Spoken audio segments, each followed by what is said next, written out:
Hello guys, नमस्कार, जय हिंद, सभी को गुड मॉर्निंग। तो चलिए, जनरल साइंस से चल रहा था क्वेश्चन और ये पार्ट नंबर जो है 18 है आज। और ये सभी एग्ज़ाम के लिए इम्पोर्टेंट होगा गाइस। यहाँ SSC, CGL, ALP, RPF, RRB, JE और बाहर का वैकेंसी आया हुआ है, पैरामेडिकल का और इसरो का, इंडियन नेवी का, सभी में जनरल साइंस पूछा जाता है गाइस यहाँ पे। ठीक है, तो आप जो है ज़रूर इस वीडियो को देखें और ज़्यादा से ज़्यादा दोस्तों के पास शेयर करें। ठीक है, चलिए क्वेश्चन को स्टार्ट करते हैं। तो क्वेश्चन क्या है, देखिए क्वेश्चन क्या है यहाँ पे कि जब एक गिलास पर रखे गए कार्ड को उंगली से धक्का दिया जाता है तो उस पर रखा सिक्का गिलास में गिर जाता है। यह कथन नियम किसका क्या करता है?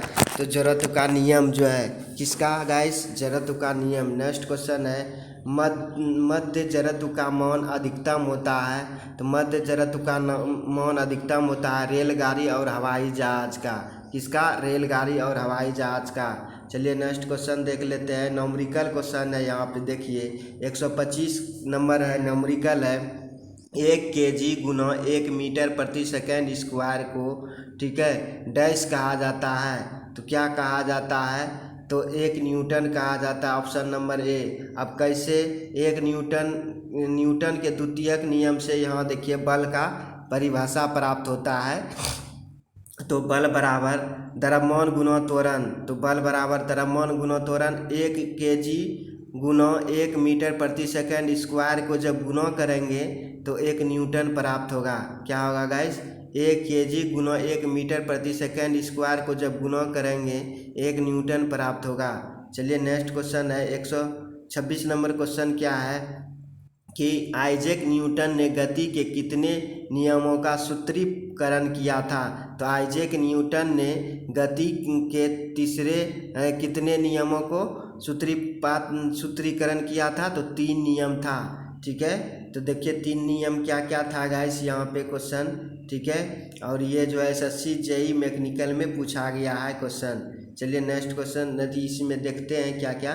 गति विषयक 3 मूल नियम सर्वप्रथम सर आइजैक न्यूटन ने 1687 में अपनी पुस्तक प्रिंसिपिया में प्रतिपादित किया और उन्होंने गुरुत्वाकर्षण के बारे में दुनिया को बताया था कि पहला जो है प्रथम नियम, प्रत्येक पिंड तब तक अपनी ब्रह्मावस्था अथवा सरल रेखा में एक समान गति की अवस्था में रहता है जब तक उस पर कोई बाह्य बल न लगाया जाए। उसे जड़त्व का नियम भी कहते हैं। तो जड़त्व का नियम उदाहरण है गाड़ी के अचानक चलने पर यात्रियों का पीछे की ओर झुक जाना। तो गाड़ी के अचानक चलने पर यात्रियों का पीछे की ओर झुक जाना। द्वितीयक नियम है किसी भी पिंड के संवेग में परिवर्तन की दर उस पर लगाए गए बल के समानुपाती होता है।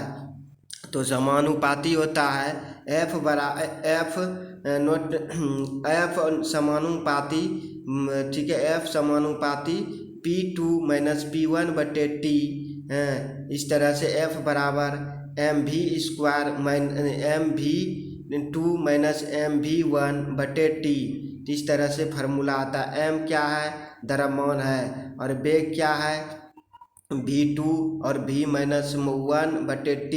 ठीक है, v क्या है? वेग है। तो इस तरह से प्रारंभिक वेग और अंतिम वेग, ठीक है, अब दिया हुआ है। अब देख लेते हैं। इस तरह से द्वितीयक नियम का जो है परिभाषा होता है। इस तरह से क्वेश्चन पूछ देता है। अब देखिए F क्या है? अब देखिए F जो है बल है, P2 क्या है? अंतिम संवेग है, और P1 क्या है? प्रारंभिक संवेग है, और T को क्या बोलेंगे? समय। F बराबर निकालेंगे F फोर्स निकालेंगे तो द्रव्यमान गुना त्वरण। द्रव्यमान गुना त्वरण, इसी को हम F को बोलते हैं फोर्स और M को बोलते हैं मास, और A को बोलते हैं एक्सेलरेशन, जिसको त्वरण कहते हैं। चलिए इसी में जो है एक क्वेश्चन आता है, ठीक है, द्वितीयक नियम का परिभाषा का क्वेश्चन आता है। क्रिकेट खिलाड़ी गेंद पकड़ते समय हाथ को पीछे की ओर खींच लेते हैं, तो हाथ को पीछे की ओर खींच लेता है, ठीक है। तो इसमें जो है न्यूटन का द्वितीयक नियम है। क्रिकेट खिलाड़ी गेंद पकड़ते समय हाथों को पीछे की ओर खींच लेते हैं। द्वितीयक नियम क्या है? तृतीयक नियम है प्रत्येक वस्तु पर क्रिया की सदैव बराबर एवं विपरीत दिशा में प्रतिक्रिया होती है, ठीक है। तो प्रत्येक तृतीयक नियम है प्रत्येक वस्तु पर क्रिया की सदैव बराबर एवं विपरीत दिशा में प्रतिक्रिया होती है, ठीक है। उदाहरण है, जब बंदूक से जब गोली निकालती है तब चलाने वाले को पीछे की ओर धक्का लगाता है। तो किसकी ओर? पीछे की ओर धक्का लगाना न्यूटन का किस क्रिया का नियम? न्यूटन का तृतीयक क्रिया का नियम है। और पानी में खड़े नाव से जब जमीन पर कूदा जाता है तो नाव पीछे की ओर हट जाता है। तो ये भी न्यूटन का तृतीयक नियम है गाइस। तो इस तरह से पूछ लेता है चली हुई गोली जो है कौन सा न्यूटन की क्रिया है? न्यूटन का तृतीयक नियम। जब नाव खड़ी हुई है, ठीक है, नाव से जब कूदते हैं हम लोग तो पीछे की ओर हट जाता है, किसके कारण? न्यूटन के तृतीयक नियम है ये भी उदाहरण। चलिए नेक्स्ट क्वेश्चन देख लेते हैं। नॉमरिकल आ गया। नॉमरिकल क्या है? 3 kg की एक पिस्तौल से 180 मीटर प्रति सेकंड वेग से एक 40 ग्राम की गोली क्षैतिज रूप से चलाई गई है, तो पिस्तौल का प्रतिघाती वेग कितना होगा? तो प्रतिघाती वेग माना पिस्तौल भी मीटर प्रति सेकंड की वेग से पीछे हटती है, तो पिस्तौल का संवेग बराबर माइनस गोली का संवेग, ठीक है। तो देखिए फार्मूला आता है इसका, पिस्तौल का संवेग मतलब संवेग बराबर गोली का संवेग, तो एम भी बराबर माइनस एम भी, ठीक है। तो निकालना है यहाँ पे। तो आप लोग को पता होगा V1 और V2, ठीक है, इस तरह से। तो यहाँ तो प्रति वेग निकालना है, ठीक है। तो यहाँ देखिए एम का मान द्रव्यमान दिया है, कितना दिया है? यहाँ द्रव्यमान जो है 3 kg दिया है। और यहाँ गाइस देखिए 40 ग्राम क्या है? गोली क्षैतिज संवेग से चलाई गई। तो ग्राम को ग्राम में है, या तो ग्राम को तो ग्राम छोटा है तो ये तो किलोग्राम बनेगा नहीं, लेकिन इसको तो बना सकते हैं किलोग्राम। तो 1000 से गुना कर दीजिएगा तो 3000 आ जाएगा। गुना भी का मान इसमें अब नहीं दिया हुआ है, बराबर। अब देखिए अब यहाँ क्या है? वेग क्या है? वेग से एक 40 किलोग्राम गोली क्षैतिज से चलाई जाती है, तो यहाँ दिया हुआ है -40 गुना 180, ठीक है। तो इस तरह से दिया हुआ है गाइस। अब देखिए यहाँ पे क्या करना है, तो यहाँ जो है माइनस में दिया है संवेग जो है गोली से चलाई गई संवेग, तो माइनस में होगा ही इसका। तो इसमें जो 180 क्या है? मीटर प्रति सेकेंड है, तो इसको गुना कर देंगे तो भी क्या निकालना है? यहाँ पे निकालना है द्रव्यमान। तो देखिए 1 0 1 0 1 0 1 0 कैंसिल। अब यहाँ 6 तिया 18, 6 हो गया, यहाँ 10 बच गया, ठीक है गाइस। यहाँ 10 बच गया, 5 दूनी 10, ठीक है, 5 दूनी 10। इस तरह से क्वेश्चन आ जाएगा। यहाँ 2, अब 6 दूनी 12, अब पॉइंट भाग दीजिए, थी 12 दूनी 24। अब यहाँ -24/10, ठीक है। इस तरह से, या तो यहाँ पे नहीं कटाइएगा तो भी यहाँ भी देखिए कटेगा तो 12 दूनी 24, 12/5, तो माइनस में आया। इस तरह से गुना कीजिएगा तो माइनस में भाग दीजिएगा तो 2.4 मीटर प्रति सेकेंड हो गया गैस।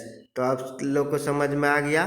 तो ऑप्शन नंबर क्या हो जाएगा? सी सही हो जाएगा। चलिए नेक्स्ट क्वेश्चन देख लेते हैं गाइस। यहाँ हम देखिए बल आ गया, फोर्स आ गया। तो फोर्स का होता है संवेग के परिवर्तन के दर को क्या कहते हैं? तो बल कहते हैं। तो संवेग के परिवर्तन के दर को क्या कहते हैं? तो बल कहते हैं। और एसएससी सीजीएल +2 में पूछा गया था गाइस 2017 में, ठीक है। तो आप जरूर से ये वीडियो को देखिए, ठीक है, और लाभ उठाइए। देखिए नेक्स्ट क्वेश्चन क्या है। तो नेक्स्ट क्वेश्चन है यहाँ पे, यदि एक मीटर m द्रव्यमान वाली वस्तु को जमीन से h ऊंचाई तक उठाया जाता है तो उस क्रिया के लिए बल की आवश्यकता होती है और वस्तु को उठाने के लिए आवश्यक न्यूनतम बल का समान होता है। तो वस्तु का वजन क्या है? वस्तु का वजन होता है समान। नेक्स्ट है एम द्रव्यमान की कोई वस्तु जो त्वरण ए से गतिशील है तो उस पर प्रयुक्त बल होगा m गुना ए। तो ए क्या है? मास गुना द्रव्यमान, ठीक है, मास गुना त्वरण, द्रव्यमान गुना त्वरण, ठीक है। चलिए नेक्स्ट क्वेश्चन देख लेते हैं। नेक्स्ट है जब किसी प्रतिरक्षा बल F को विपरीत दिशा में लगाया जाता है तो दो दिशाओं के बीच का कोण कितना होगा? तो 180 डिग्री होगा, यहाँ पे देख लीजिए। तो नेक्स्ट क्वेश्चन देख लेते हैं। क्या है? भौतिक इकाई एक वस्तु की स्थिर या एक समान गतिशील स्थिति को बदलती है या बदलने की प्रयास करती है तो क्या होगा? तो बल करता है। बदलने की प्रयास गैस यहाँ क्या करता है? बल करता है। नेक्स्ट है कोई वस्तु सतत चाल से गति करती है और यहाँ जो है गति करती है जब उस पर कोई डैश ना लगा रहा हो। क्या कोई बाहरी बल ना लगा रहा हो, ठीक है। उसी को जो है वस्तु की सतत चाल से गति करती है तो जब इस पर कोई बल ना लगा रहा हो, ठीक है, तो उसी को हम क्या कहते हैं? बाह्य बल, ठीक है। उसी को कहते हैं न्यूटन का पहला नियम। चलिए गाइस, तो यहाँ तक जो है क्वेश्चन कंप्लीट हो चुका था। तो जय हिंद सभी को साथियों। चलिए तो अगले कल मिलते हैं फिर नेक्स्ट दिन।